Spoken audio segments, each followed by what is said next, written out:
കേരളത്തിലെ നിയമസഭാ തെരഞ്ഞെടുപ്പിൽ രണ്ട് ജില്ലകളിലെ കാസർഗോഡിൻ്റെയും കണ്ണൂരിൻ്റെയും സാധ്യതകളെപ്പറ്റിയും അവിടെ നൽകുന്ന മത്സരങ്ങളെപ്പറ്റിയും കഴിഞ്ഞ രണ്ട് വീഡിയോയിൽ സംസാരിച്ചു. കാസർഗോഡും കണ്ണൂരും ഇടതുപക്ഷത്തിന് മേൽക്കോയ്മയാണ് കാണാൻ പറ്റുന്നത്. കണ്ണൂർ ഇടതു കോട്ട തന്നെയായി തുടരാനാണ് സാധ്യത. മറ്റുള്ള അത്ഭുതങ്ങൾ സംഭവിച്ചാലേ UDF 100 എന്നുള്ള നമ്പറിലേക്ക് എത്തൂ എന്നുള്ളതാണ്. UDF 100ലേക്ക് എത്തണമെങ്കിൽ കണ്ണൂരും കാസർഗോഡും വലിയ അട്ടിമറി നടക്കണം. അത് ഉദുമയും തൃക്കരിപ്പൂരും കണ്ണൂരുള്ള കൂത്തുപറമ്പും മറ്റു തളിപ്പറമ്പടക്കമുള്ള മണ്ഡലങ്ങളിൽ അട്ടിമറി നടന്നാലേ UDFന് 100 എന്നുള്ള നമ്പറിലേക്ക് എത്താൻ പറ്റൂ എന്നുള്ളതാണ് ഒരു യാഥാർത്ഥ്യം. ഏതായാലും VD സതീശൻ എന്ന പ്രതിപക്ഷ നേതാവ് ഈ രണ്ട് ജില്ലകളിലും വലിയ സീറ്റുകളെ പറ്റി പറയുന്നില്ല. എങ്കിൽ പോലും ഇന്ന് പറയാൻ പോകുന്നത് വയനാട് ജില്ലയെ പറ്റിയാണ്. വയനാട് ജില്ലയിൽ 3 മണ്ഡലങ്ങളാണുള്ളത്. സുൽത്താൻ ബത്തേരി, മാനന്തവാടി, അതുപോലെ തന്നെ കൽപ്പറ്റ. ഈ 3 മണ്ഡലങ്ങളുടെ തെരഞ്ഞെടുപ്പ് വിശകലനത്തെ പറ്റിയാണ് ഇനി സംസാരിക്കാൻ പോകുന്നത്. UDFനെ സംബന്ധിച്ചിടത്തോളം പ്രതിപക്ഷ നേതാവ് VD സതീശൻ പ്രഖ്യാപിച്ചത് വയനാട് ജില്ലയിൽ ഞങ്ങൾ പരിപൂർണ വിജയം നേടും, കംപ്ലീറ്റ് സ്വാപ്പായിരിക്കും വയനാട് ജില്ലയിൽ ഉണ്ടാവുക എന്നതാണ്. അതായത് UDFന് സമ്പൂർണമായ വിജയമാണ് VD സതീശൻ അവകാശപ്പെടുന്നത്. നിലവിൽ 2 സീറ്റിൽ UDF വിജയിച്ച കഴിഞ്ഞ തെരഞ്ഞെടുപ്പിൽ 2 സീറ്റിൽ UDFും ഒരിടത്ത് LDFുമാണ് വിജയിച്ചത്. നേരത്തെ LDFന്റെ കയ്യിലുണ്ടായിരുന്ന ഒരു സീറ്റ് UDF പിടിച്ചെടുക്കുകയായി. ഏതായാലും ഇതാണ് വയനാട്ടിലെ ചിത്രം എന്നുള്ളത്. നിലവിൽ ഈ 3 സീറ്റുകളുടെ കാര്യത്തെ പറ്റിയാണ് സംസാരിക്കാൻ പോകുന്നത്.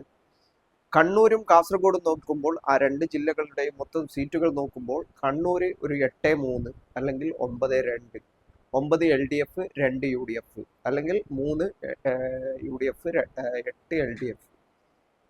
അതിനേക്കാളും കുറഞ്ഞാൽ 7-4 ഇതായിരിക്കും ഒരു നമ്പറായി പ്രതീക്ഷിക്കുന്നത്. കാസർഗോഡ് 3-2 എന്നുള്ള നിലവിലെ അതേ നമ്പർ തുടരാനാണ് സാധ്യത. എങ്കിലും കാസർഗോഡ് മണ്ഡലം തൃക്കരിപ്പൂർ മണ്ഡലം ശക്തമായ മത്സരം നടത്തിയിട്ടുണ്ട്. തൃക്കരിപ്പൂർ സന്ദീപ് വാര്യറും കാസർഗോഡ് ഷാനവാസ് പാതൂറുമാണ് കനത്ത മത്സരം. കാസർഗോഡ് മണ്ഡലത്തിൽ UDFനോട് ഷാനവാസ് പാതൂർ LDF സ്ഥാനാർത്ഥി നല്ല മത്സരം കാഴ്ചവെച്ചപ്പോൾ തൃക്കരിപ്പൂരിലേക്ക് എത്തുമ്പോൾ അത് സന്ദീപ് വാര്യറാണ് അവിടെ VPP മുസ്തഫയോട് നല്ല ടൈറ്റ് മത്സരമാണ് കാഴ്ചവെച്ചത്.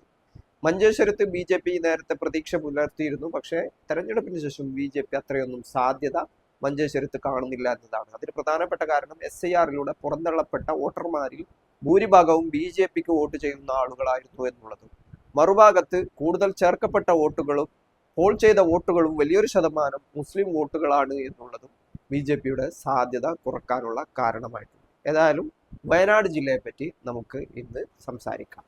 മാനന്തവാടി, സുൽത്താൻ ബത്തേരി, കൽപ്പറ്റ ഈ 3 മണ്ഡലങ്ങളാണ് വയനാട് ജില്ലയിലുള്ളത്. ആദ്യമായി മാനന്തവാടി എങ്ങനെയാണെന്ന് നമുക്ക് പരിശോധിക്കാം. നിലവിൽ LDFന്റെ കയ്യിലുള്ള CPMന്റെ കയ്യിലുള്ള സിറ്റിംഗ് സീറ്റാണ്. CPMന്റെ സിറ്റിംഗ് സീറ്റാണ്.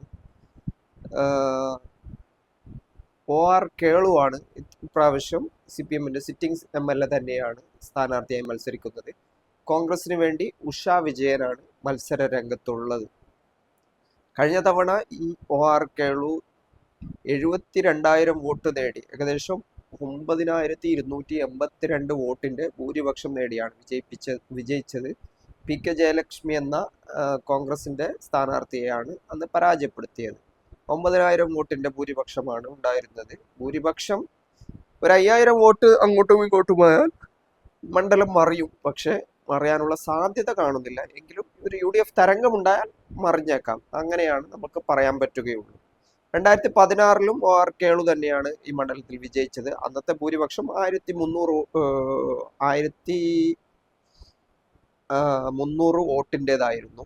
അത് 2021ലേക്ക് എത്തുമ്പോൾ OR കേളുവിന്റെ ഭൂരിപക്ഷം 9,282. അതായത് 1000 എന്നുള്ളത് 9,000 എന്ന നമ്പറിലേക്ക് മാറ്റാൻ ആ സ്ഥാനാർത്ഥിക്ക് കേളുവിന് കഴിഞ്ഞിട്ടുണ്ട്.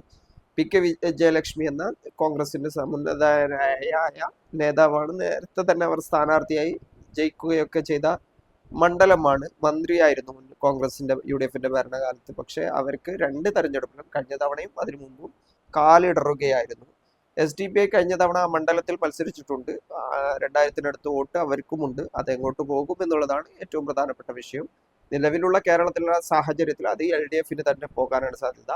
അതും കൂടി നോക്കുമ്പോൾ LDF വ്യക്തമായ മേൽക്കോയ്മ മണ്ഡലത്തെ സംബന്ധിച്ചിടത്തോളം ഉണ്ടാവുന്നുണ്ട് എന്നതാണ്. പക്ഷെ മനസ്സിലാക്കേണ്ട കാര്യം, നേരത്തെ UDF കയ്യിലുണ്ടായിരുന്ന മണ്ഡലമായിരുന്നു. അങ്ങനെ തരംഗത്തിൽ ചിലപ്പോൾ കാലിടറിയേക്കാം. അല്ലാത്ത പക്ഷം LDF ഇത്തവണയും കടന്നു പോകുമെന്ന് തന്നെയാണ് മനസ്സിലാക്കേണ്ടത്. ഇനി സുൽത്താൻ ബത്തേരിയിലേക്ക് വന്നാൽ IC ബാലകൃഷ്ണൻ തന്നെയാണ് കോൺഗ്രസിന്റെ സ്ഥാനാർത്ഥി. സിറ്റിംഗ് MLA ആണ്. MS വിശ്വനാഥനാണ് CPM വേണ്ടി മത്സരിക്കുന്നത്. BJPക്കും AAPക്കും ഒക്കെ സ്ഥാനാർത്ഥിയുണ്ട്. കഴിഞ്ഞ തവണ IC ബാലകൃഷ്ണന്റെ ഭൂരിപക്ഷം 11,822 വോട്ടിൻ്റെതായിരുന്നു. CPM സ്ഥാനാർത്ഥി 69,000 വോട്ട് നേടി. ഇതേ MS വിശ്വനാഥൻ തന്നെയാണ് CPM വേണ്ടി മത്സരിച്ചത്. അപ്പോൾ 81,000 വോട്ടിനെതിരെ 69,000 വോട്ടാണ് നേടാൻ കഴിഞ്ഞത്.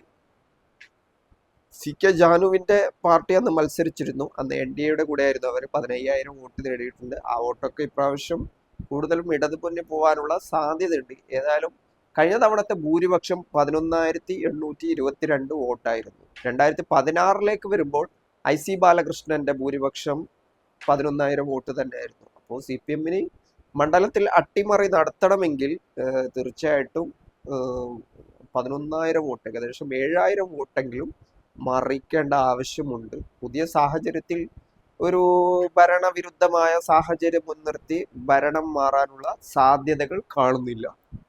സിറ്റിംഗ് MLA തുടരാൻ തന്നെയാണ് സാധ്യത എന്നതാണ് നമുക്ക് മനസ്സിലാക്കാൻ കഴിയുന്നത്. പരമ്പരാഗതമായിട്ട് UDF സിറ്റിംഗ് സീറ്റാണ് ഇത് എന്നുള്ളതാണ് അതിനേക്കാളും പ്രധാനപ്പെട്ട വിഷയം എന്നുള്ളത്. ഏതായാലും ഈ sitting seat, UDF sitting seat Sultan Bathery നിലനിർത്താൻ തന്നെയാണ് സാധ്യത. IC ബാലകൃഷ്ണന് തന്നെ പോകാനാണ് സാധ്യത. CPMഉം വലിയ പ്രതീക്ഷകൾ പുലർത്തുന്നില്ല എന്നുള്ളതാണ്. എങ്കിലും വോട്ട് വ്യത്യാസം എന്നുള്ളത് നേരിയതാണ് എന്നതാണ് ആകെ പ്രതീക്ഷിക്കാവുന്ന ഘടകം എന്നുള്ളത്. കൽപ്പറ്റയിലേക്ക് വന്നാൽ T സിദ്ദിഖ് എന്ന കോൺഗ്രസിന്റെ സമുന്നതനായ സിറ്റിംഗ് MLA തന്നെയാണ് സ്ഥാനാർത്ഥിയായി വന്നിരിക്കുന്നത്. വയനാട് പുനരധിവാസവുമായി ബന്ധപ്പെട്ട വിമർശനങ്ങൾ അദ്ദേഹത്തിനെതിരെ ഉയർന്നിട്ടുണ്ടെങ്കിൽ പോലും അദ്ദേഹം തന്നെ വീണ്ടും സ്ഥാനാർത്ഥിയായിട്ട് മത്സരിക്കുകയാണ്. RJD ആണ് LDF വേണ്ടി മത്സരിക്കുന്നത്. PK അനിൽകുമാറാണ്. BJPക്കും AAPക്കും സ്ഥാനാർത്ഥികളുണ്ട്. PK അനിൽകുമാറും T സിദ്ദിഖും തമ്മിലുള്ള മത്സരമാണ്. 2021 T സിദ്ദിഖിന്റെ ഭൂരിപക്ഷം എന്നുള്ളത് 5,470 വോട്ടാണ്. മാർജിനൽ ഭൂരിപക്ഷം മാത്രമാണ് T സിദ്ദിഖിന് ഈ മണ്ഡലത്തിലുള്ളത്, കൽപ്പറ്റ മണ്ഡലത്തിലുള്ളത്. അന്ന് MV ശ്രേയംസ് കുമാറിന്റെ നമ്പർ എന്നുള്ളത് അദ്ദേഹത്തെക്കാൾ 5,470 വോട്ട് നേടിയാണ് ഈ T സിദ്ദിഖ് വിജയിച്ചത്. അപ്പോൾ 70,000 വോട്ടായിരുന്നു അന്ന് T സിദ്ദിഖ് നേടിയത്. 64,000 വോട്ടാണ് ശ്രേയസ് കുമാർ നേടിയത്. 2016 വരുമ്പോൾ അന്ന് CPM കയ്യിലുണ്ടായിരുന്ന സിറ്റിംഗ് സീറ്റ് 2021 T സിദ്ദിഖ് പിടിച്ചെടുക്കുകയായിരുന്നു. അന്ന് CK ശശീന്ദ്രനായിരുന്നു CPM വേണ്ടി മത്സരിച്ചത്. 72,000 വോട്ട് JDU വേണ്ടി ശ്രേയസ് കുമാർ, അന്ന് നേരത്തെ ശ്രേയസ് കുമാറിന്റെ പാർട്ടി UDF കൂടെയായിരുന്നു, 59,000 വോട്ട് നേടുകയാണ് ഉണ്ടായത്. ഏതായാലും അന്നത്തെ ഭൂരിപക്ഷം 13,000 ആയിരുന്നു. ഇതാണ് ഒരു സാഹചര്യം എന്നുള്ളത്. 2011 വരുമ്പോൾ അന്ന് ശ്രേയസ് കുമാറാണ് അവിടെ വിജയിച്ചത്. അന്ന് 67,000 വോട്ടും CPM 48,000 വോട്ടും ഇതായിരുന്നു നമ്പർ എന്നുള്ളത്. ഏതായാലും ഇപ്രാവശ്യം ശ്രേയസ് കുമാർ മത്സരിക്കുന്നില്ല, പകരം PK അനിൽകുമാറാണ് മത്സരിക്കുന്നത്. T സിദ്ദിഖ് തന്നെയാണ് കോൺഗ്രസിന്റെ നേതാവാണ്, സിറ്റിംഗ് MLA ആണ്, വീണ്ടും മത്സര രംഗത്തേക്ക് ഇറങ്ങുകയാണ്. അപ്പോൾ കഴിഞ്ഞ തവണത്തെ നേരിയ ഭൂരിപക്ഷം എന്ന് പറയുന്നത് 5,470 വോട്ട് നേരിയ ഭൂരിപക്ഷമല്ല എങ്കിൽ പോലും ഒരു നിയമസഭാ മണ്ഡലത്തിൽ അത് സുരക്ഷിതമായ ഒരു നമ്പറൊന്നുമല്ല. ഒരു 3,000 വോട്ട് അങ്ങോട്ടും ഇങ്ങോട്ടും വന്നാൽ അത് മാറി മറിയാവുന്നതാണ്. SDPIയെ സംബന്ധിച്ചിടത്തോളം അവർ 2016 ആ മണ്ഡലത്തിൽ മത്സരിച്ചിട്ടുണ്ട്. SDPIക്കും അത്യാവശ്യം സ്വാധീനം ഈ മണ്ഡലത്തിൽ ഉണ്ട് എന്നതാണ്. അപ്പോൾ ആ വോട്ടുകൾ എങ്ങോട്ട് പോകും എന്നുള്ളതും, അതിനോടൊപ്പം തന്നെ ചില വോട്ടുകൾ മാറി മറിഞ്ഞാൽ വീണ്ടും CPM കയ്യിലേക്ക് പോകാനുള്ള സാധ്യതകളൊക്കെ ഉണ്ട്. ഏതായാലും UDF തന്നെയാണ് മുൻതൂക്കം. T സിദ്ദിഖിന് സാധ്യത കൂടുതൽ. അത് T സിദ്ദിഖിന്റെ ഒരു സ്ഥാനാർത്ഥി പ്രഭാവമൊക്കെ അതിന്റെ ഒരു കാരണമാണ്. ഏതായാലും വയനാട് ജില്ലയിൽ LDF 1ഉം UDF 2ഉം ഇങ്ങനെ വരാനാണ് സാധ്യത. തരംഗമുണ്ടായാൽ UDF 3ലും വിജയിച്ചേക്കാം. അല്ലാത്ത പക്ഷം 2-1 എന്നത് തന്നെ നിലനിൽക്കാനാണ് സാധ്യത. മറ്റൊരു സാധ്യതയുള്ളത് LDF അനുകൂലമായ ഒരു സാഹചര്യം ഉണ്ടായാൽ അത് 2-1 മാറാം. UDF 1, LDF 2. വീണ്ടും ഒരു സീറ്റ് LDF പിടിച്ചെടുക്കാം. അത് ടി സിദ്ദീഖിന്റെ കൽപ്പറ്റ മണ്ഡലം. ഇതാണ് അവിടുത്തെ ഒരു പിക്ചർ എന്നുള്ളത്. അപ്പോൾ 3 സീറ്റ് മത്സരം നടക്കുന്ന വയനാട് ജില്ലയിൽ പൂർണ്ണമായിട്ടും അത് UDFന്റെ പക്ഷത്താണോ എന്ന് ചോദിച്ചാൽ, ഒരു തരംഗമുണ്ടായാൽ 3 സീറ്റും UDFിലേക്ക് വരാം. അല്ലാത്ത പക്ഷം നിലവിലുള്ള 2 സീറ്റ് UDFും 1 സീറ്റ് LDFുമാണ്. അങ്ങനെ തന്നെ തുടരാനാണ് സാധ്യത.